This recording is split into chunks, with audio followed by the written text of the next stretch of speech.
All right, so we have our prop set up to the back of the mat. So normally we would be positioning with our bolster under our shoulder blades or the thoracic area. But today we're going to start, so you're turning, well, you could turn anywhere when you're in your home practice, I suppose.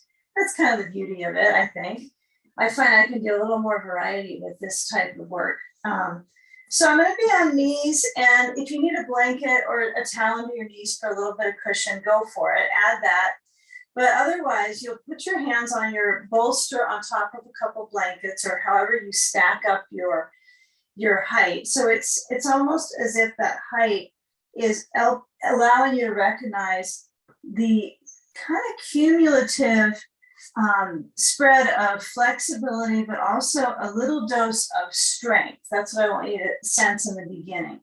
So you're going to reach the chest muscle. So there's an experience of openness in the front realm of the chest, but also, of course, the inside of the arms. And then just let your head center between. If this is too much, you might even have your hands on the floor and then just reach back. That might be better for some of us, but we're not pushing back to our feet with our hips. And let the hips shift a little side to side. Okay, let the head relax between the arms as much as it can. And sense the dialogue of just breathing, especially when you're between strength and flexibility. Take a deep breath here, because you can really feel the awareness of your upper lungs in this position. And then exhale. It's almost as if you're getting a breathing exam in this kind of position because of the pressure in the upper lungs. Okay, now walk the hands over together to the left side of your mat so they're on ground, and then reach the hips to the diagonally back to the right area, to the back right. Feel that right arm into the waist stretching. Okay, and then simply come back into the center, the hands about a little wider than shoulder width apart, and round your back into a cat pose. So this is actually when you're motioning the pelvic floor. And then inhale, reach the tip of really your crown of your head up and the feeling of your seat moving back and up. And then motion, so the roundedness of your back now from cat into arching the spine.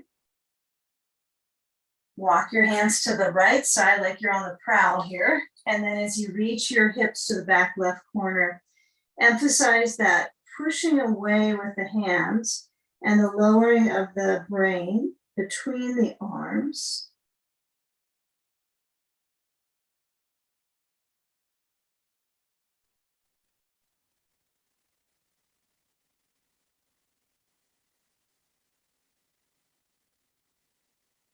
Okay, now as you come back into center, extend your feet, toes under, lift the knees up, and you can go into a little more of a puppy pose so the knees are still bending, or let the brain tilt down. And once that tilts down between the arms, you might feel that you can stretch the heels towards the floor. So feel that experience again of weight bearing and flexibility mingled together. It's definitely occurring here. Walk the hands back to your feet so you can feel the hamstrings sensation. Maybe it's minimal for you. I was going to say minimal. Okay, maybe it's a minimal reach when you lower your head down, but get a feel where the weight is on your feet and see if you can move that weight towards the front of the foot, right? So more towards the ball of the foot versus the heels. But you still have your heels down. You're not trying to get up on your tippy toes. And then let the hands form either holding the elbows, dangling, either one. And the weight of the head lowers down. Okay, there's no journey to get the brain farther downwards or to try to get your seat higher. But exploring maybe letting the hands hold the elbows and sway a little side to side. Just kind of tossing out through the back zone, stretching, sensation, pouring out. The spine spills out of the pelvis here. And if the head kind of keeps lifting, you're not missing anything, let the weight of the head release down. Of course, if this pose doesn't work for you and you need to be on the floor with your hands down, you can always be back in child's pose. And now as the hands lower, we bend the knees and we come back to the blankets and bolster. We rock on back, we bring the knees down, and take just a few moments of kind of imagine that you have a hula hoop around your hips and you're just circling. And I want you to take maybe 4 times each direction at the most. Just get the dialogue going of movement of your hips. It might have a little bit of a confusion of how far out you go, but just get motion of circling through that area. It can be kind of blocked, or it can get kind of stuck in just 2 different ranges. So get a feel for your hips, and then slide the bolster off the blankets. You're going to turn so that you're seated on the bolster, and then take a block right in front of that bolster so my block is flat, and I just kind of place it. You've been in this position before, where you sit on the block, the back of the pelvis, or you could say tailbone is centered on the block. And then when you lower down, be sure you're not too close to the wall if you're right next to a wall space so you don't jam your feet into it. But you're going to release back and use the bolster to help this zone feel some kind of peeling open. It's great. It's different than when we had our hands on the bolster. It has some similar assignments to the back. But as I reach for my sandbag, it's kind of stuck with the ball there. I'm going to place that across the thigh-lids. And as the sand is supporting, just awareness, I think of that. It's not like a hip arching. I mean, you rarely hear that dialogue is an arching hip, but in some ways the momentum of this position takes time. So let's settle in and kind of notice how you settle into a position, a shape that you can instill breathing and relax into your breath. That your arms feel where they are relatively relaxed. There may be some opening and some design of refreshing through the chest, but let the back of the whole back line feel like it's supported. If there's some tension that is accumulating or you can't get rid of that cumulative pressure, you can always bend the knees, walk the feet in towards the seat, and then just kind of notice the nuances of the shoulders back. Maybe you go back to pushing a blanket back so you're down to 1, and perhaps that feels realistic for you. It's a little more challenging, but if your spine can access that, I just want you to be careful that you don't feel like there's overtone in the neck. So if I take a blanket away, for some of us that could create an excess amount of just trying to stretch it out. So I'd rather have you feel where the blanket is supporting you, or maybe you don't need it, so you're not tightening in the neck. Let's take about a minute. We're just in stillness here with breathing slow.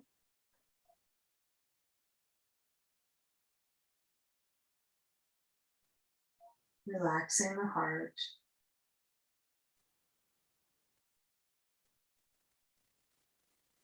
Relaxing the feet.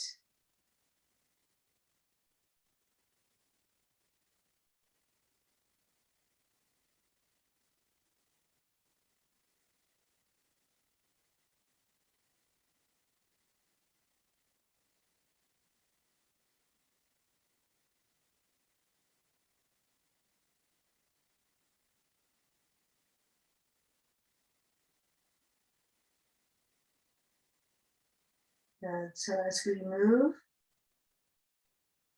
the legs a little closer in, so if your legs are extended, you'll slide so we all have that awareness of the knees bending and the bottoms of the feet.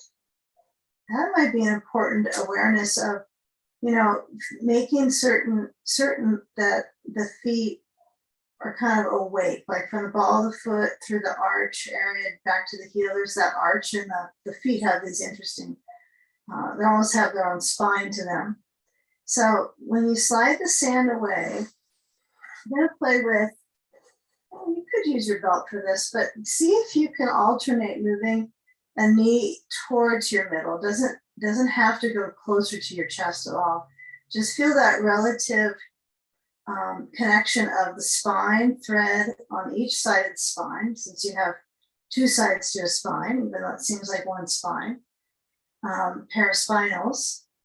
So as you move the knee in, just keep going with that alternating good positioning.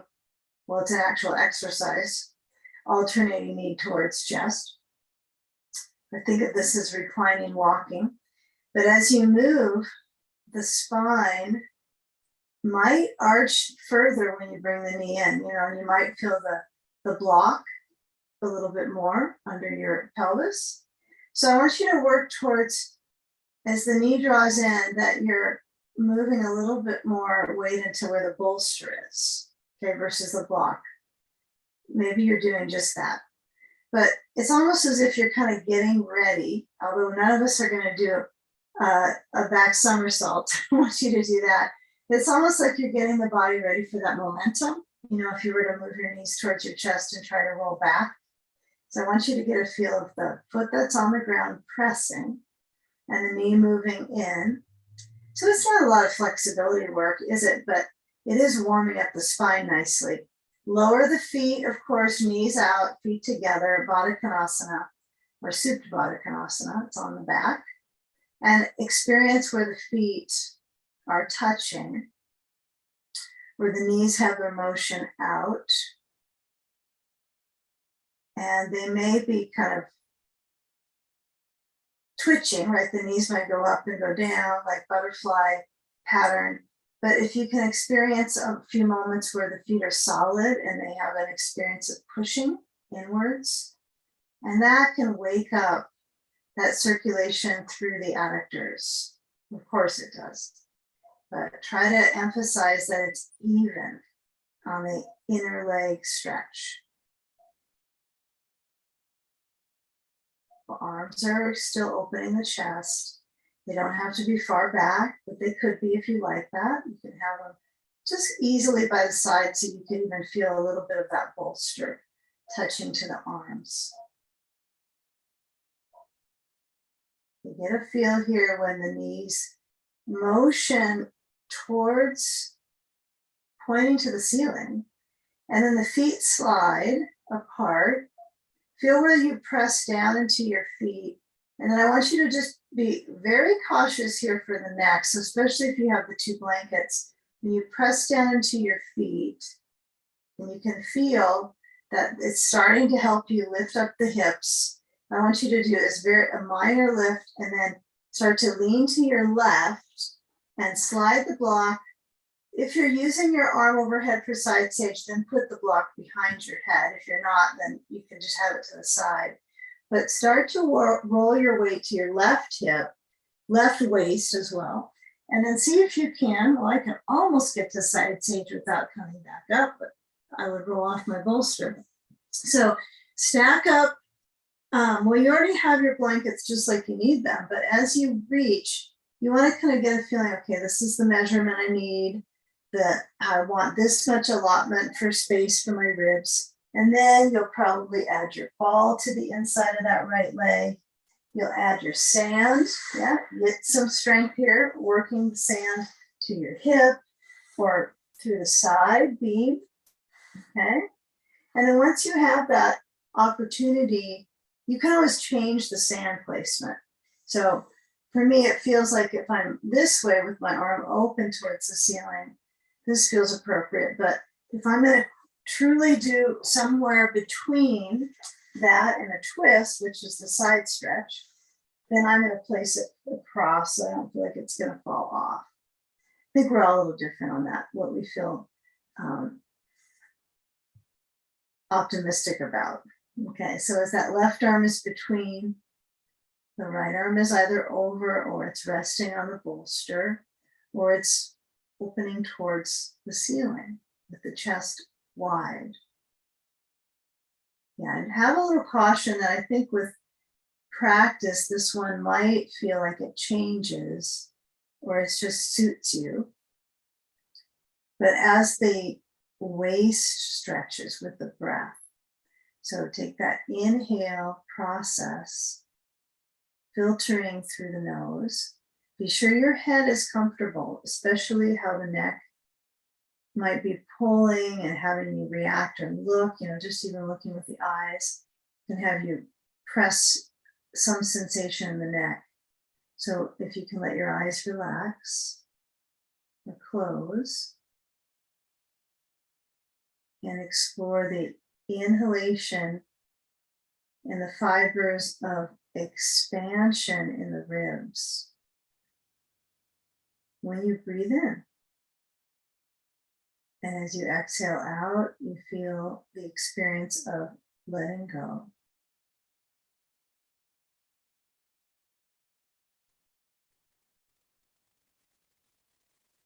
At least technically, right, with the breath.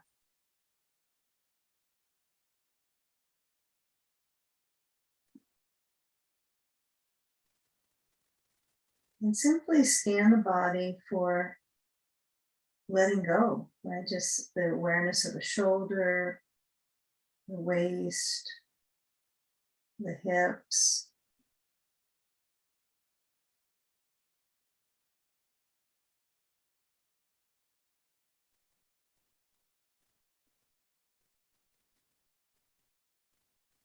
Okay, good. So when you feel that length with that side,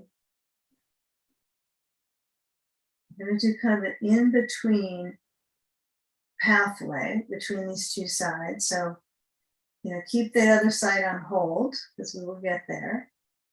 But this at least gets us kind of started for working with this midsection. So as that right hand, I think you could leave the block overhead if you have a block overhead. I think that would be fine. We'll find out, huh? Okay, so we roll to our left side where we started, and you could slide your sand off. I would have your ball, though, if you have that, kind of bring your ball towards you so it's on the side of your bolster.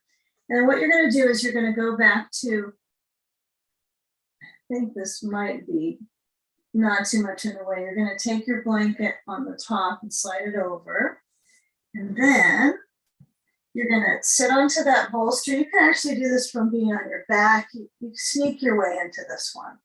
And you're going to move your bolster into the pelvis. So it's like when you do legs up, that type of tactic with your props. And you'll lift up the feet, you lift up the legs, so to speak.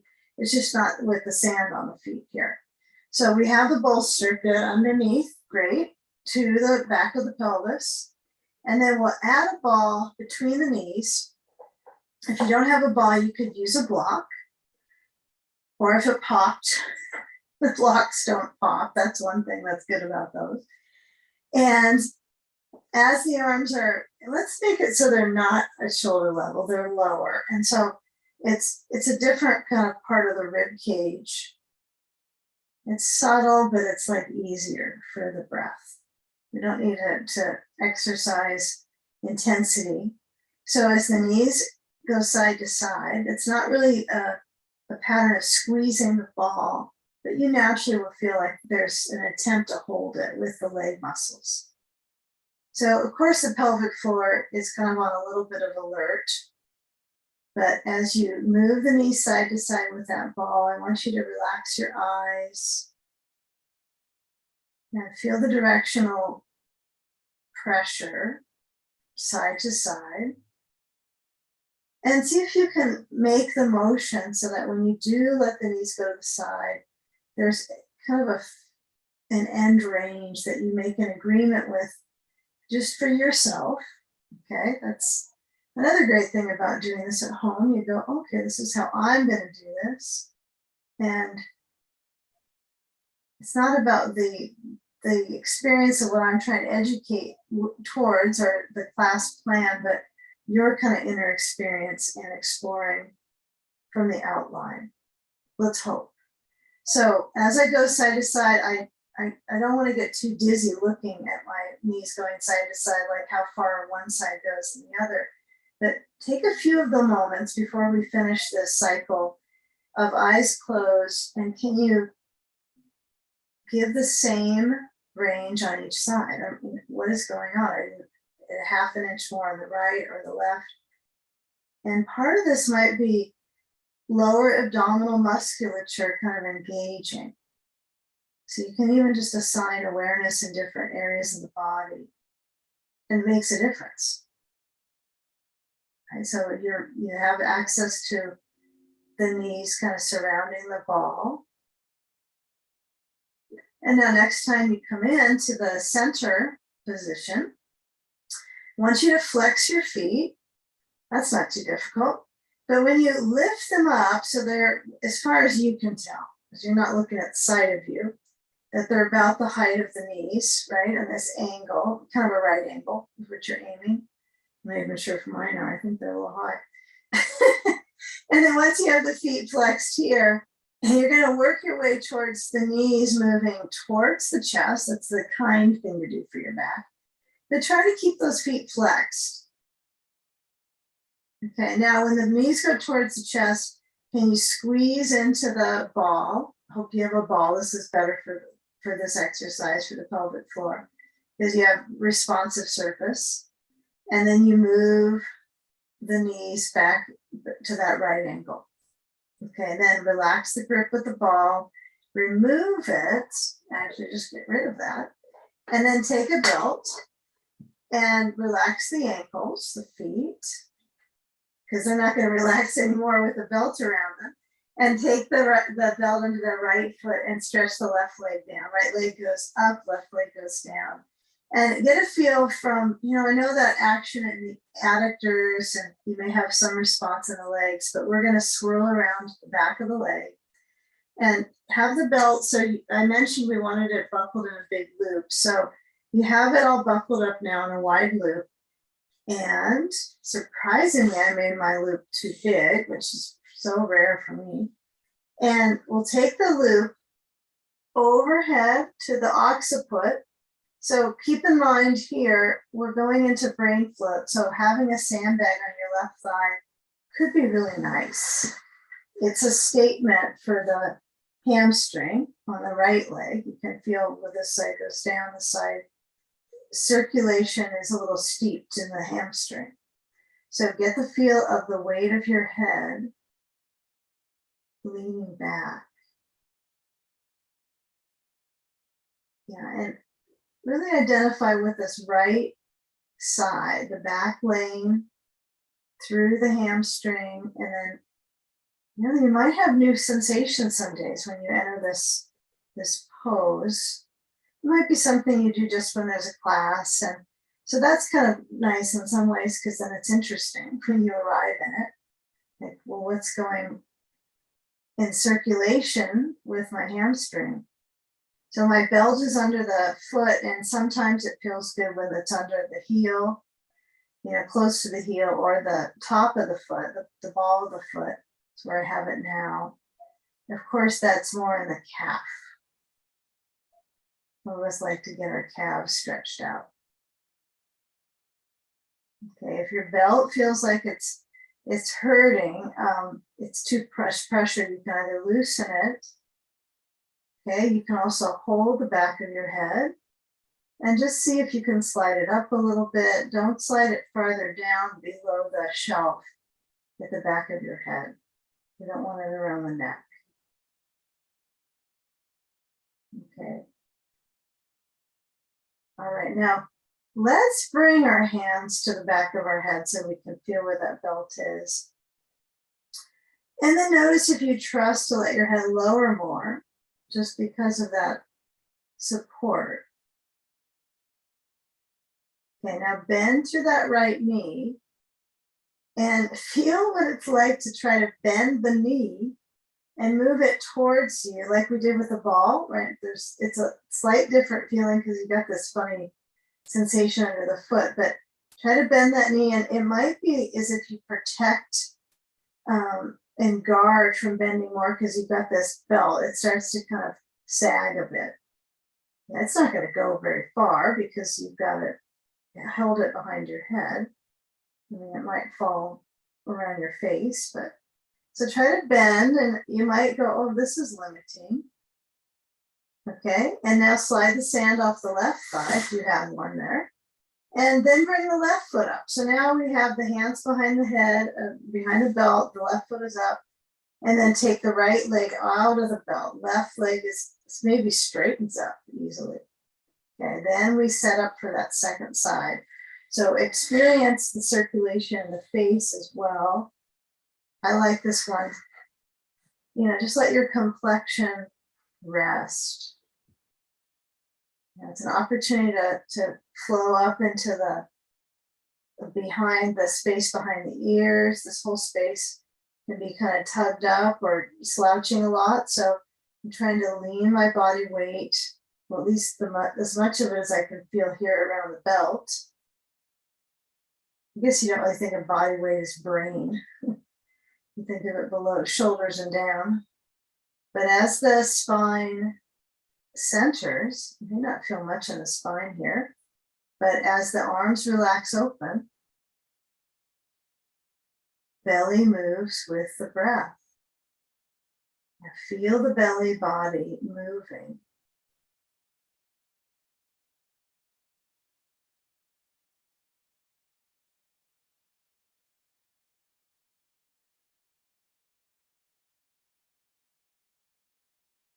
Not so much through forcing this to be more, especially that it's restorative. So it's kind of a fine line, isn't it? So you should your right foot be straight up, and we always try. So if it's kind of, you know, rotating open, you could try moving your right foot a little bit out to the right side and see if that helps formulate that direction of length. The only thing that turning out might affect poorly is the SI joint, right? So you have to go, oh, well, you know, get that sand on the top, and that will help a little bit with that. So you have to be, you know, wearing your leg might clamp up if you try to get the foot toes up. So noticing what's important here is settling on breath, and then the form. There's quite a bit that can happen if you study it, but it's okay to just let the outline be the belt and the sand, and however it unwinds is acceptable. Okay, now if your neck feels a little different on this side, it's the same neck, but you might have some differences. You might be tiring out as well. So we're going to bend the left knee. We're going to bring our hands behind our head. So you kind of clutch the back of your head like interlacing your fingers. You bend through that left knee. And one side might respond, you know, with a little more agreement than the other. Okay, but the key here is that it's the left leg. That's the next side stage we're going into.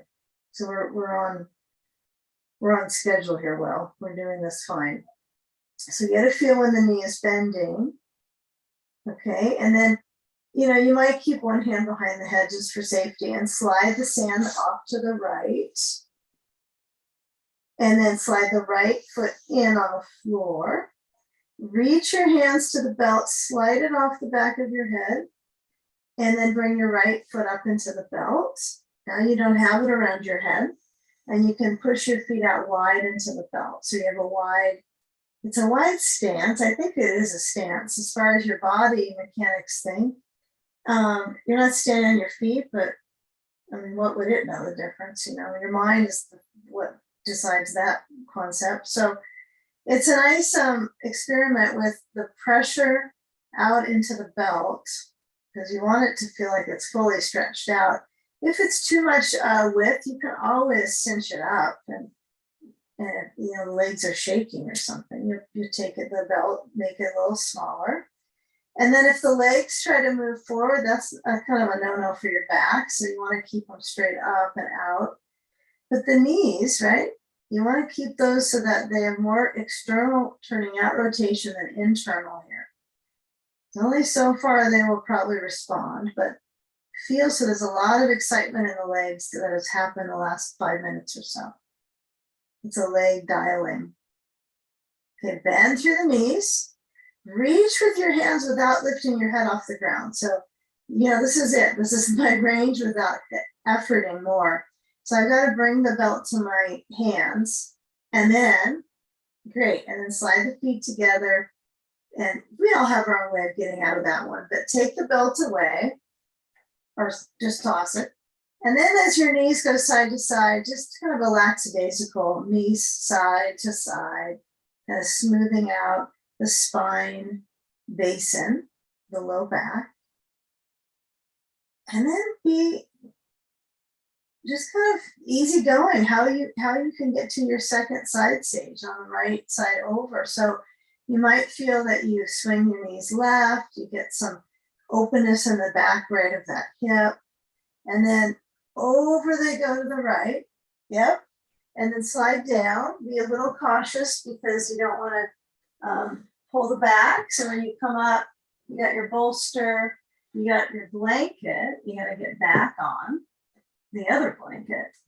And then we have the right arm, which is centered between the bolster and the blanket, all inside the left leg and the sand. Okay. So venture so that the weight of your head rests on the blanket. The left arm reaches.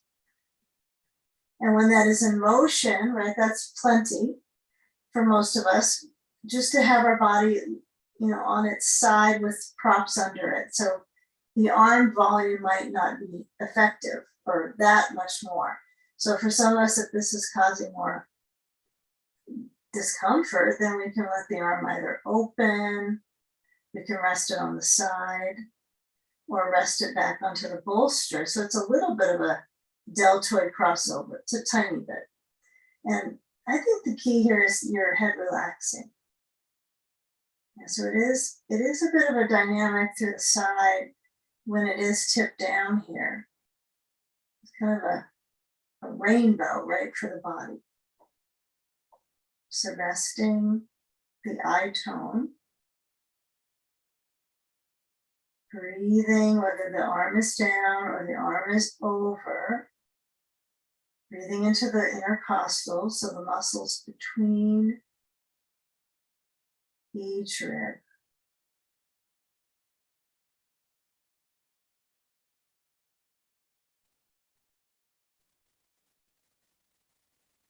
And even entertain, you know, most of the awareness populating where it feels like you're able to release into the prop. It might be just the head relaxing in the blankets. That's the most releasing. Yeah, I like the feel of the bolster here because this part of the body, right, is most of the day rounding and dropping forward. So anytime I can produce this circulation dynamic, and especially in the spine, the pelvis, you know, it all adds up. The body has a memory of that. So feel that muscle memory build in here. Take a few more moments. And my head's turning a little this way, but your head might be tilted down to the right side.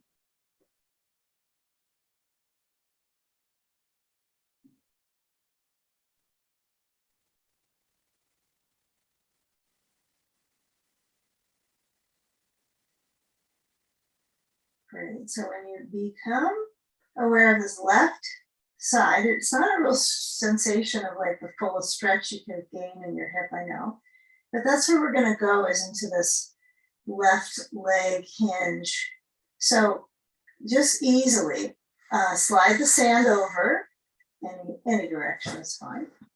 And then left knee to the right leg and roll into that right side, and then come on up and sit on a bolster and have the left leg, let's see, it was this way.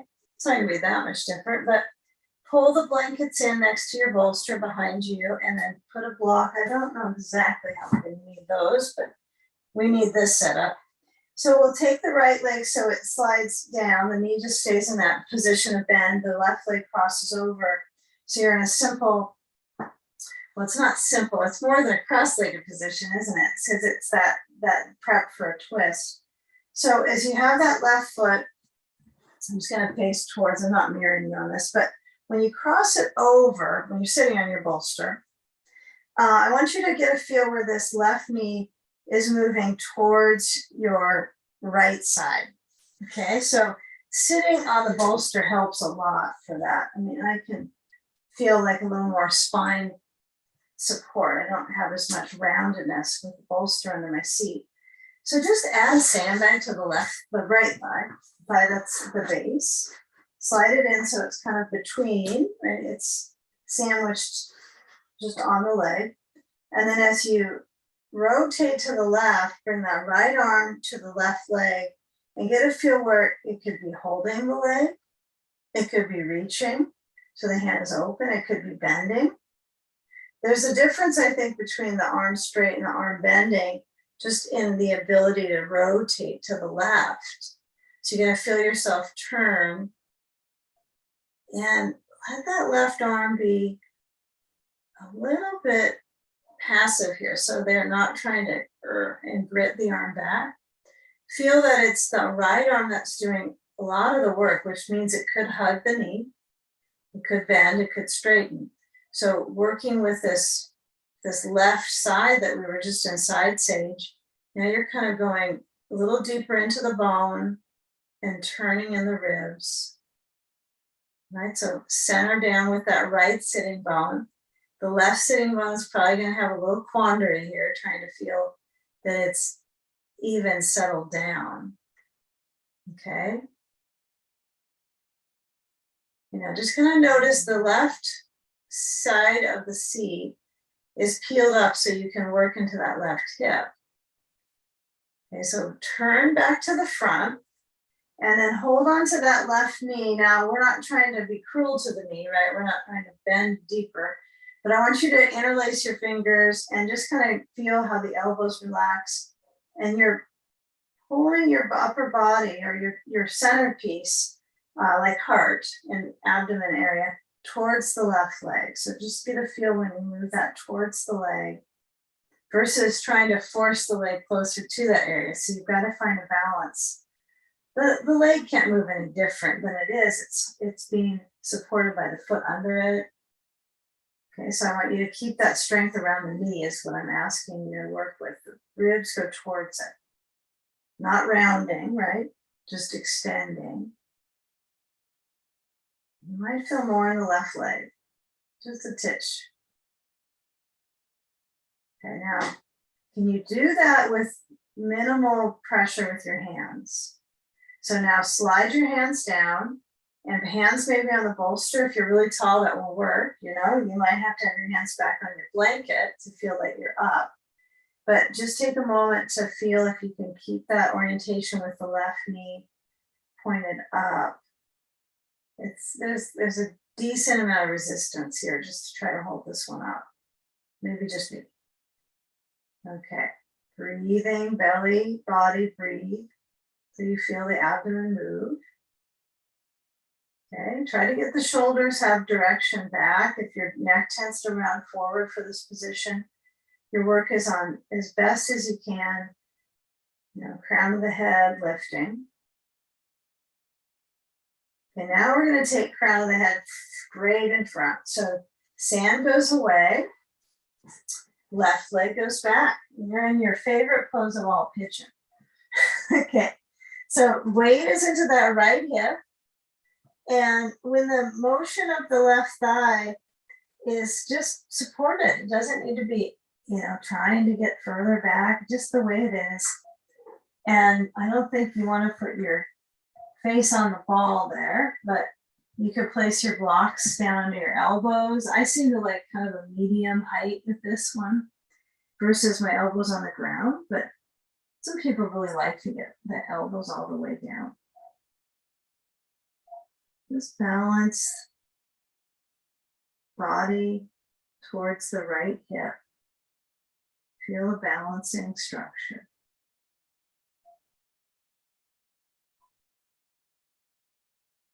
The weight of your head just tip down. The nice thing here is that you still have that strength from the spine extension. And it's almost like it maintains its strength here. So it's different than if you were standing upright or sitting and rounding your back. So you have that kind of reservation in your back here to keep you strong in the spine.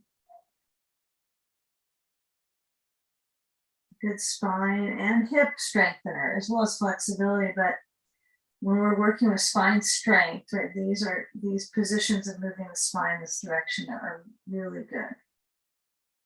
Baby back bends from the ground, lifting yourself away from the ground.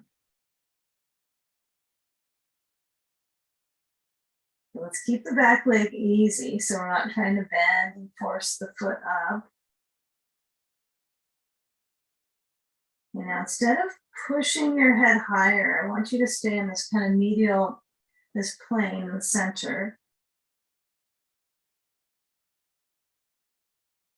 You can use your hands on the blocks to shift this to the second side, but as you meander your weight into your right thigh, not just the hip target, but the thigh, you might walk your hands over to the right and then swing the left leg or just slide it forward. And then we'll take the twist with the right leg on top. So we'll just lower the left leg down, right leg crosses over, and the sand sneaks in. Okay. So I think you have an idea on the last side. I don't know if I should point towards you again on this, but you have that right foot down besides the left leg. If this is harmful for you, or it just doesn't work for your balance in your joints, you can always take your block under your right foot forward of the left knee, and that sometimes is helpful for some of us that just days it doesn't work to cross over. But when I hold on to the knee this time, this will be a little different segue into it because we did pigeon on this hip already. So that might be different, reaction to get into the side since your hip has been warmed up. So concentrate for the lift of the rib cage. It might be between an arched spine, a centered spine, but there's very little rounded back here. Okay, now turn to the right. Notice what you turn first. Do you turn your head? Do you turn your shoulders when you're telling yourself to turn? So feel if you can just visualize you're turning from your waist. And maybe that can happen. So then I reach the right hand back. That can be helpful. The left arm to the outside of that right leg. And then you can either hook the arm, elbow bending, but some of those features are just tempting you to look like you're getting further. But feel from the inside rotating to the right. All right, maybe it's bending, maybe it's straightening, maybe it's holding. Directional rotation to the right. Breathing slow.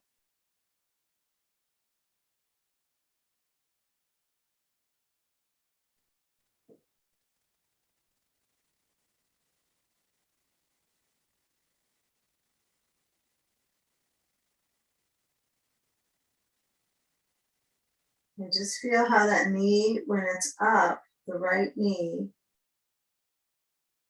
if it's difficult for you to bring it towards the center, sometimes the knee it pushes into the arm, it gets kind of relaxed, and then your arm pushes against the leg, and then you have this little battle going on. So working towards some balance, from battle to balance. You can hold the knee. You can just try some forms of focus. with that rotation.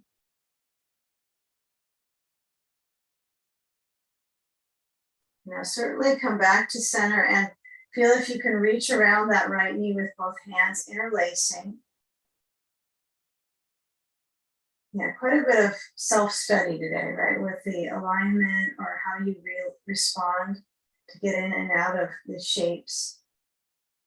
It might be a little meditation in the focal points here, but feeling where that right foot is, pretty grounded. It's probably not so grounded you could instantly step up onto it, but you kind of want to be in that preparation. Okay, so I'm not trying to pull my knee towards me. It's like I'm guarding that idea, so I'm not tugging into the forcing into the joint, but I am trying to move my waist towards the leg without tightening my neck. So subtle, centered. A few more moments. Breathing. Slow and deep.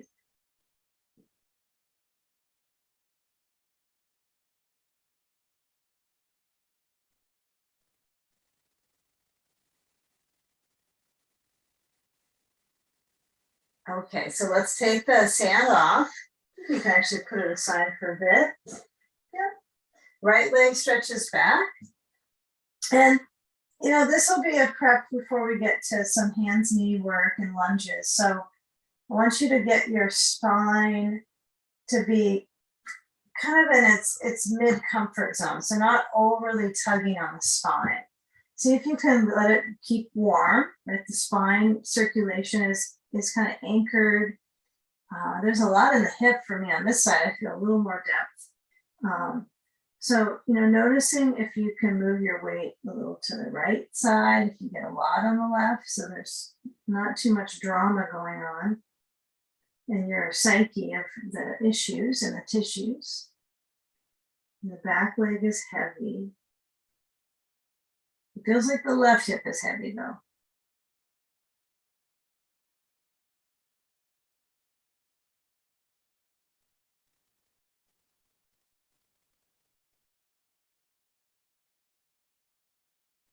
Breathing, upper back.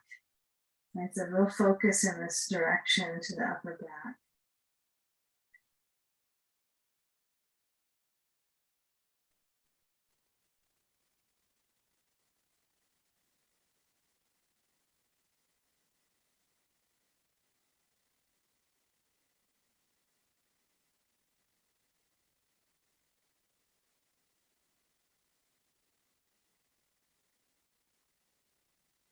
Okay, so weight is through the leg, but also into the arms a little bit here, isn't it? It's like you've got to position somewhat forward.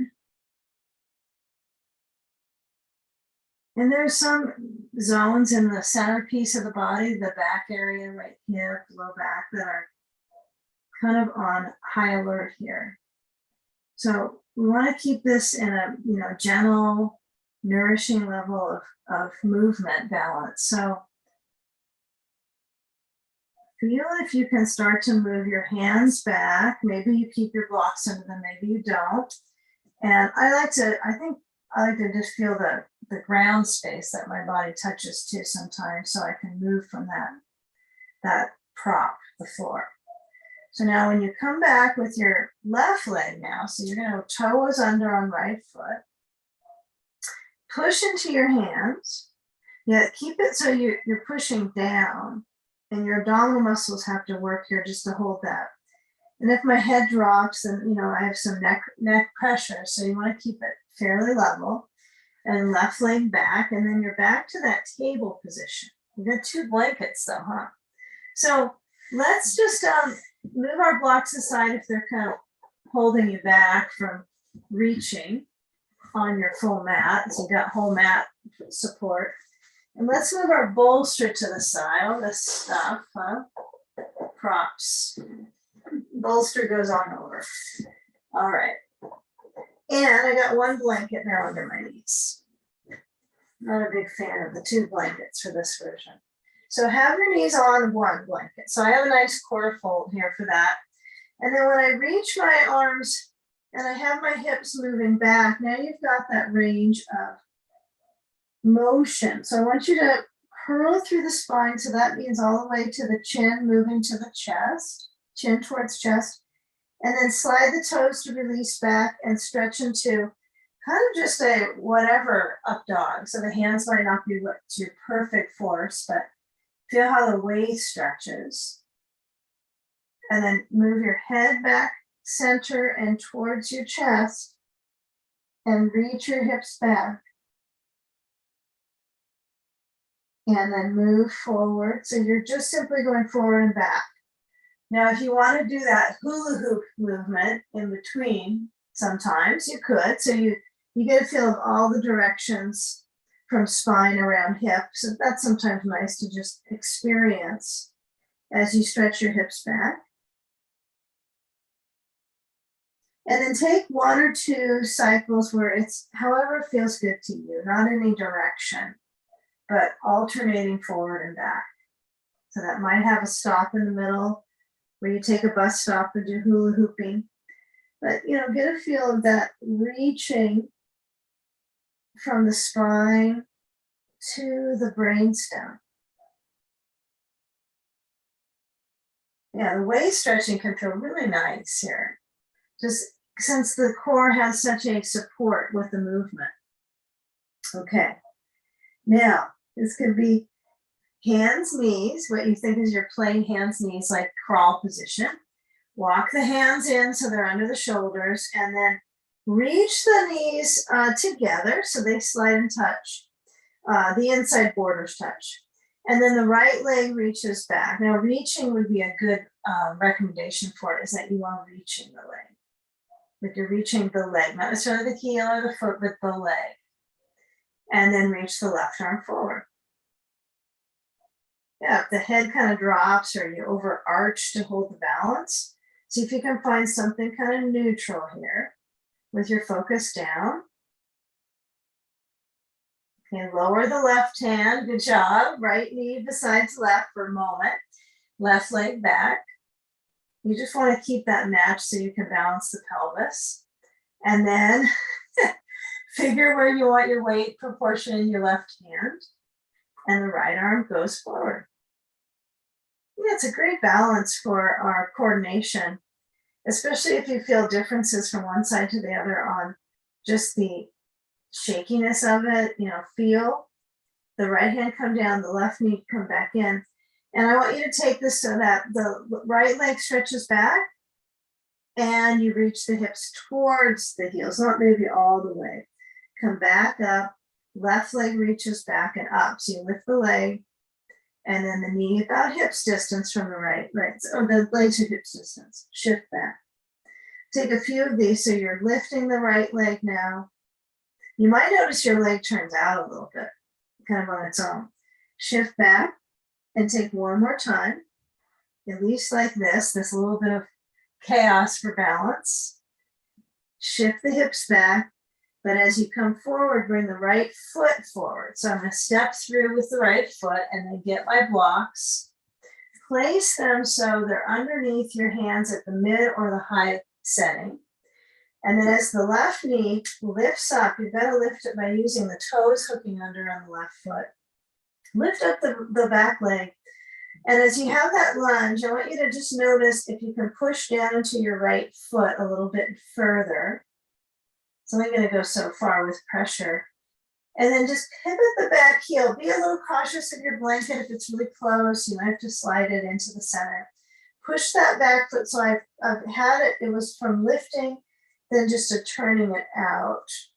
And I want you to stay pretty low on this. So you'll have your blocks to go up to the highest setting.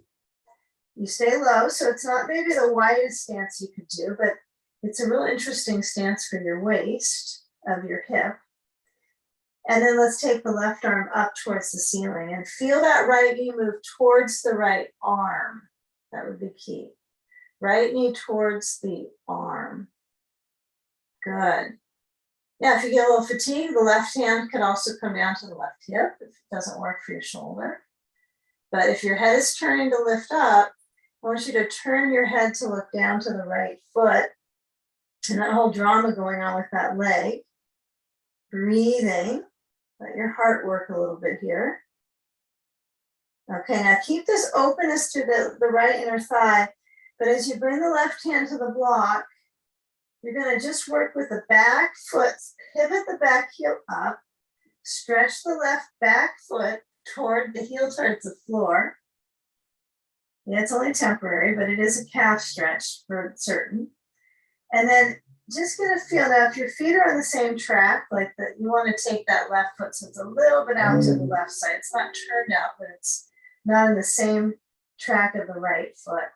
And then using that stretch of the right leg, so try to lengthen the right leg a little bit further to the hamstrings, to the sitting bone. Reach the trunk forward and arch like you do when you're in cat-cow. Reach the spine to that arch. Okay, good. Step the left foot forward just to bring the right foot back. So it's only a switcheroo. And then let that back foot just kind of stay there for however it wants to remain. Last time we started with the low lunge, right? So it was a little different. So this time we're advancing on. But feel how that left knee is above ankle. And then pivot the back foot. So, you know, the tricky part here might be the tracking of the feet. So the left heel, look into that heel line to the back foot. So the arch of the back foot is about your lining, you know, your lineup. And then as you let that left hand be onto the block, you're going to try to turn up. This could be too much to have your hand down. You might be struggling with just the weave of the muscles. So if that's the case, put your right hand back to your block. Bend the left knee so it's above the ankle, and then bring your left elbow to the thigh. And this might work better. It doesn't mean it's easier, but it might be less, you know, intense stretch. So work to the arm so it feels like it works for you. It doesn't have to be up. It could be on the side, on the hip. You could even kind of hold your hip with the right hand. Turn the waist to the right. Good, we're doing it. So we have the torso. And then look down to that left foot, keeping the waist turning right. Keep the torso turning. The left knee towards just above the ankle, right? That's different for the inner thigh. And then right hand comes down to the block. Pivot the back heel up and stretch that heel towards the floor. Good. Let that length occur. And if your hips are a little bit shifted, this would be a good one to kind of peel the feel of the back, the left sitting bone. So if it was turned, because a moment ago it was switched through, it was the slant was in the knee. Now it's as if you're trying to completely press through the left heel and then strengthen up into the back of the leg to the seat. The back foot, though, can sometimes be just too close in the same track. So it's hard on the calf, right? It's hard to be there. So practicing that length of the back leg. I know you feel most of the left leg, but the calf on the back could feel this. So the blocks are high and the spine is in its extension. Breathing. Okay, lift your head a little bit, not trying to push your brain up towards the ceiling, but feel the length from the upper back through the neck. Okay, bend the left knee, back heel peels up, lower that knee to the blanket, and then come back with the left knee on the blanket as well. And then we're going to shift for a few moments, getting ready to go to the wall. So I want you to just have your hands down and take a reach with the hands just as wide as your mat. And then let the head center down. If coming back to child's pose is something that you can do, right, knees wide, seating back towards the feet, well, then you do. But some of us might be close to it, but want to feel the knees a little safer for reality. So you can let your head lower down maybe to the ground and keep the arms spatially wide. Take a few breaths here. Right, so some of us are here, some of us might be hips farther back. If you're kind of on the fence on that one because it doesn't feel perfect, you can always put a blanket right on the calves behind the knees. Slide it in so it's supportive. And it can make a huge difference for the circulation in the knees, in the front of the knee, the side of the knee. Doesn't seem like it would affect that part of the knee, but that's what it does.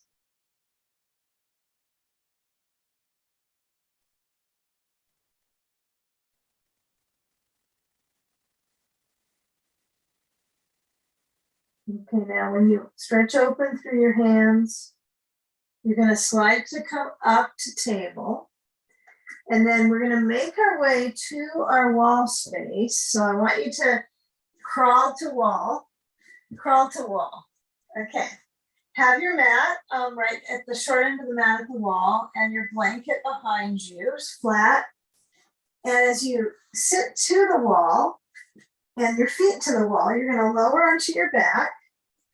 Give ourselves a little bit of time for everyone to find that wall spot.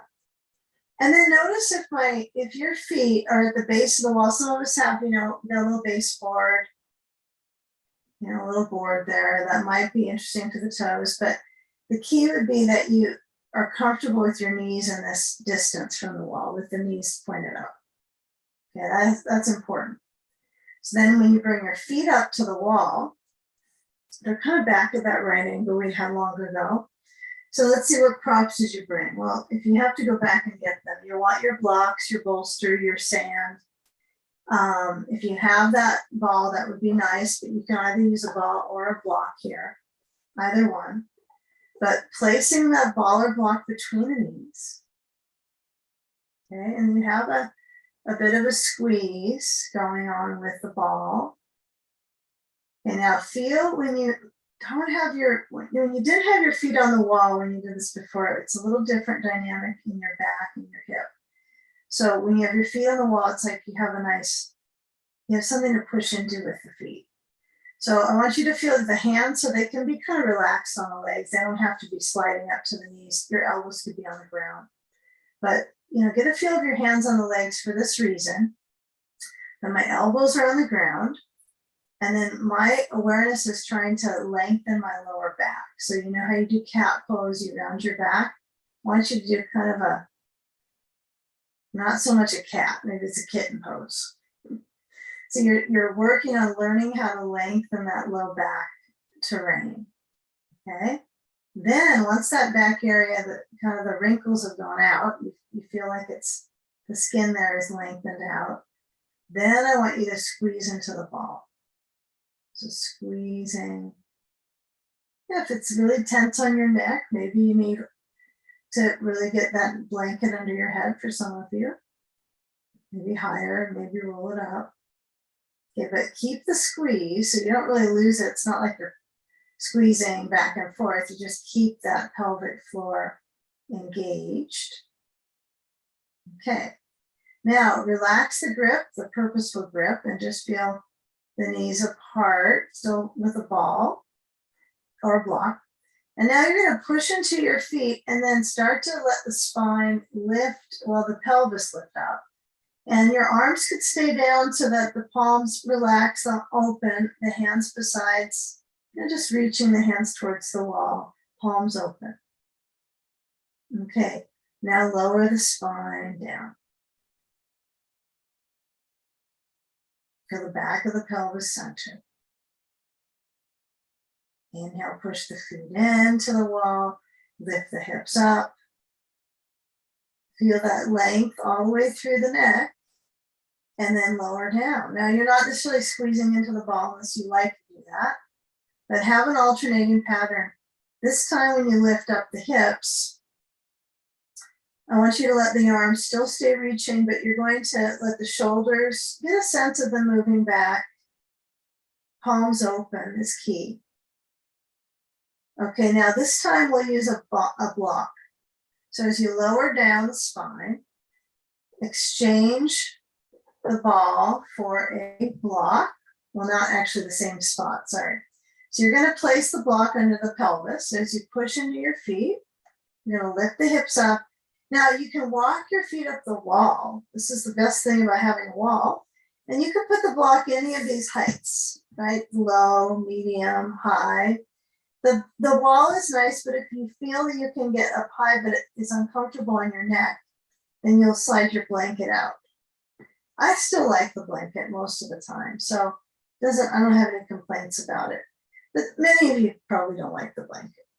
So you choose, and then get the block at the medium or the high height under the back of the pelvis so you can feel it right at the tailbone. You know, you'll feel a little bit of lumbar connection, like it's pulling it and stretching it. And you can let your arms relax, palms open, just like you did before, nudging the shoulder blades towards the spine. Yeah, the feet can be on the wall, or you can lower them down. So they would just simply lengthen the quadricep. And as you get a feel of that, just that simplicity, you could scoot the feet wider. That's sometimes interesting, I think, for this one, versus having them too close in, because that only narrows the sensation in back. Yeah, I could see it both directions with helpful range of motion, but I like to try sometimes differences. So feeling the feet a little wider, not turning the feet out, but just feeling them in a wider stance. And give yourself some time to let the shape, you know, just the circulation from the shape be absorbed in your body, the dynamic in the frontal hip zone, the circulation flush, breathing slow.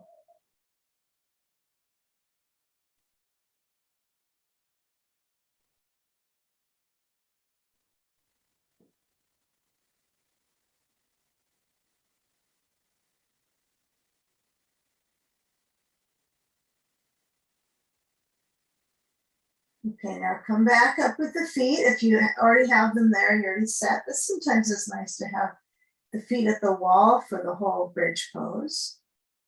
Feels good in the back. You can keep that one whenever you practice that version. But, you know, the hips have been suspended and lifted. They're kind of buoyant, whether you have it high or medium. So you'll feel how you push. Now, when you push, it goes right up the spine to the shoulders usually. So get a feel of pushing. And then once you slide the block out, it might be kind of interesting for you to feel the arms relaxing and then lower down, feeling slow motion of stretching through the muscles along the sides of the spine.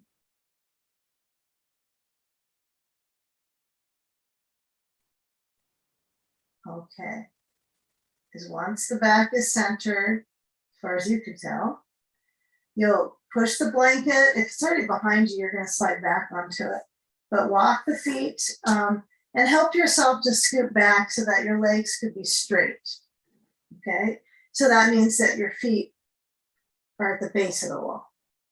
Okay. So the Tadasana moment here, feel your feet into the wall. Even if you got a little board at the base, that's okay. Just feel the feet push into the wall, noticing the connection of the lower leg bones, right? Not just the upper. Okay, and you got a bolster somewhere around. So I want you to have that bolster. Mine is out of reach here, but it's on the right side. So if you've got a lot of clutter, the things you'll need at the end here are the bolster, the sandbag, maybe the ball. That's it. You already got your blankets. That's not to mention. But we have our bolster now on the right side. And get a feel when your feet are pushing into the wall for a few more moments. They might turn out, they might not. And then lift up the left foot from that space, lift up the leg, and then cross it over to the bolster. So you have to set that up on that right side. Bend the right knee, just let the lower leg kind of ooze into its form to help your hips stretch. I like a ball in the sacrum area. I think it's really helpful for this. It could be a towel. It doesn't have to be a ball, just something to support. And then see if you can shop around for your sandbag here where it might be. Something you clutch onto and it's really heavy.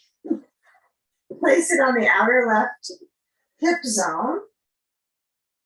Right, let that flesh get a feel of circulation here, right? And if your right leg is too bendy, you might lengthen it out again and feel the foot of the wall. It might feel nice too. So encourage a little exploration. Open that left arm and then just let your head roll to the left.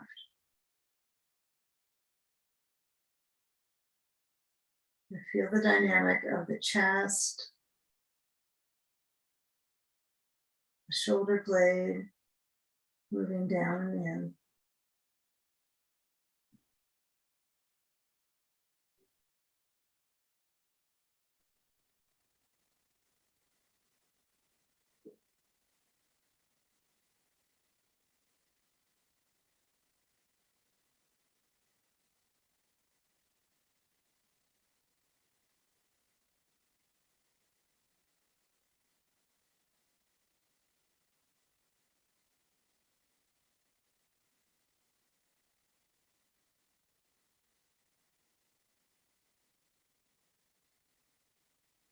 So with that breath flow through the ribs, maybe incorporating groundedness in the right hip.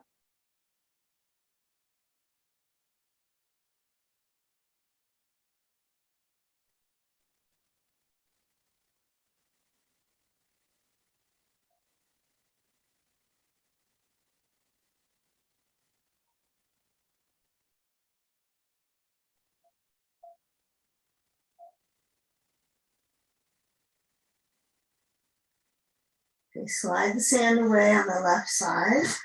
And then as you go to the center with your knees, feel the bottoms of the feet, then feel the feet back to the wall. I think that's important, this Tadasana brain, right? How we have the brain in this part, you know, you're not like standing with the brain in the ceiling. It's in the same plane as the, you know, the base of the body. And it all is, it's just different when you're on your back, but you can feel the reference of the back muscles differently than when you're standing and you don't have that prop. So when you change sides, you can slide a little. I have to go a little to the right side of the mat. Just feels like it, then I don't fall off of it or push everything left. And then I kind of careen the right leg over to the left to the bolster on that side, shifted it over. The ball goes to that sacrum. It doesn't have to be right at the sacrum. It might feel like it's at the crease of the rear, right, into that gluteal fold. It might feel a little higher where it feels comfy for you. You know, it really can be comfortable either of those ranges. You know, I change a bit with that. Sometimes a little higher, sometimes lower, just where it fits, you know. And then add where it's fitting. Add your sand to the exterior leg, the lateral piece of that right leg. And then just kind of generally, you might interlace your fingers at the rib corral. You might stretch your right arm open. It could be either. You could be focusing on your breath when you're getting to the spinal moments here. You know, a little more meditative or a little more circulative to the right side with the arm. Yeah, whatever happens to be a prop around you might be using, but feel your head turn to the right would be helpful. So getting the message all the way from the leg and the hip, threading through the right side of the waist to the neck, to the brainstem, turning the head to the right.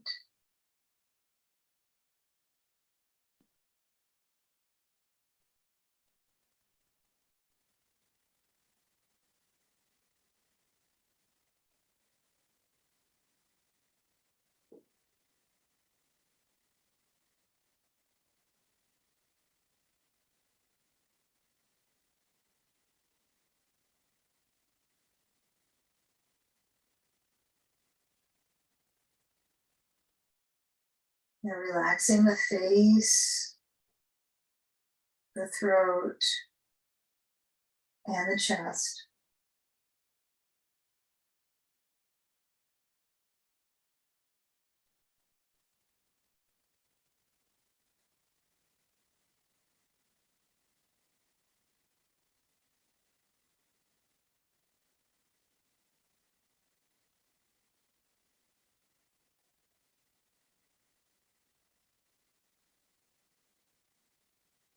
You might first slide the sand before removing the ball, just so you have the hip braced, right? So it's centered. It's interesting anchor with the ball. And then, keep it real simple here. You're going to roll to your left, knees bending over there, and then come up and take your bolster to the base of the wall. Okay, you got your blanket. If you have another blanket and you want to put that over your core, it might be kind of pleasant just to have yourself kind of tucked in there. And then when I sit up on the bolster, I want to be real careful that, and the reason I love the wall for legs up, I just really enjoy being able to do this on the home practice. So when you sit your tush close to the wall, the closer you get your sitting bones, the more likely you're going to get to touch the wall. Swing the legs up, do a little bit of rolly there. And then as you lift up your hips up on the bolster, you might do two of those things, right? Legs swing up. And then kind of using your upper back, pressing to bring your hips like a shoulder stand and then back up on the bolster. Because it is the balance in a shoulder stand. I mean, it's kind of in between, isn't it? Bridge and shoulder stand. And then add your, you don't have to add your blanket, but it just feels cozy. And then add your sand. It's like having a very light sandbag on my mid-body for my breathing. So as you put your sand on your feet, let your legs lift up. Watch out for any extra props rolling towards you. And then just snug yourself into that experience of a little bit of inversion, right? It's an inversion and it has all the energetics of turning yourself upside down as far as the inner universe, right?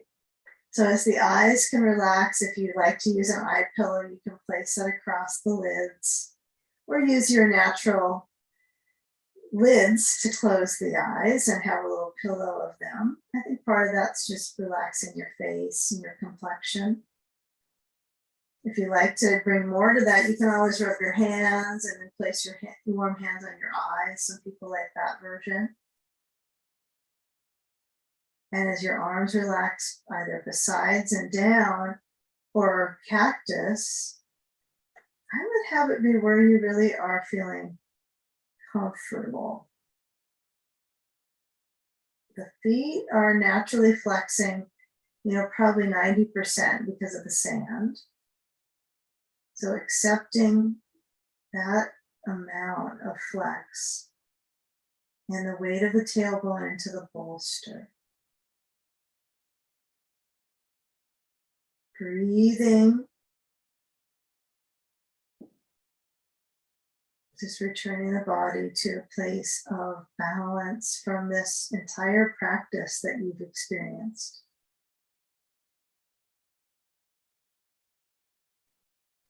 Acknowledging your efforts to be in practice.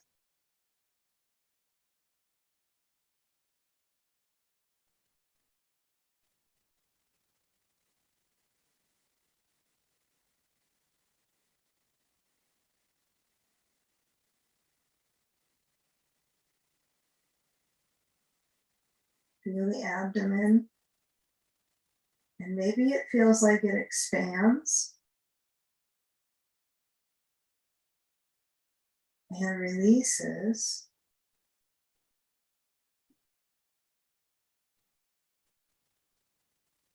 See if you can feel just that lowest part of the abdomen moving. It's kind of a quiet, isolated abdominal zone, but feel if there's a flutter of awareness because your feet are up and it's designing that kind of pool in the center of the body, right? The abdomen pool, massaging the organs.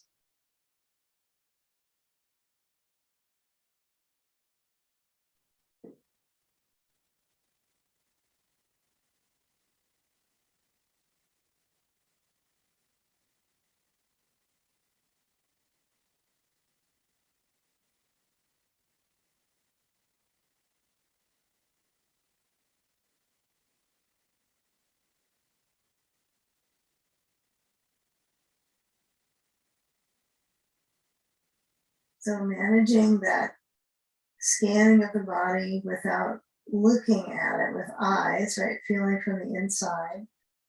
And then if you can trust your balance, right? You'll start to bend your knees, and the emphasis is going to be eventually to get the sand off your feet. So how that might work for you is probably not to dig your heels into the wall, but kind of scoot a little bit away from the wall with sand. Unless you want your sand to end up on your rear, which you've probably tried before, and the heels down and the sand ended up there, which is a good thing to experience, because you won't do that again. But as your feet land at the wall, like we've done multiple times today now, this knee bend, the right angle, now this really puts weight into my mid-back. So I want you to let your body weight roll to your side. Take care that you can help yourself come up, and then feeling the back at the wall. Maybe parts of the back that touch. It might be your seat is a little forward still on the bolster, but some of us might scoot the bolster away so there's space between. But working with the back muscles, moving to the wall, especially the upper back. It's a new approach, right, to opening the chest, is just to be with your back at a wall. Most often sitting is a lot easier to do. Slide the hands into unity in front of the heart center.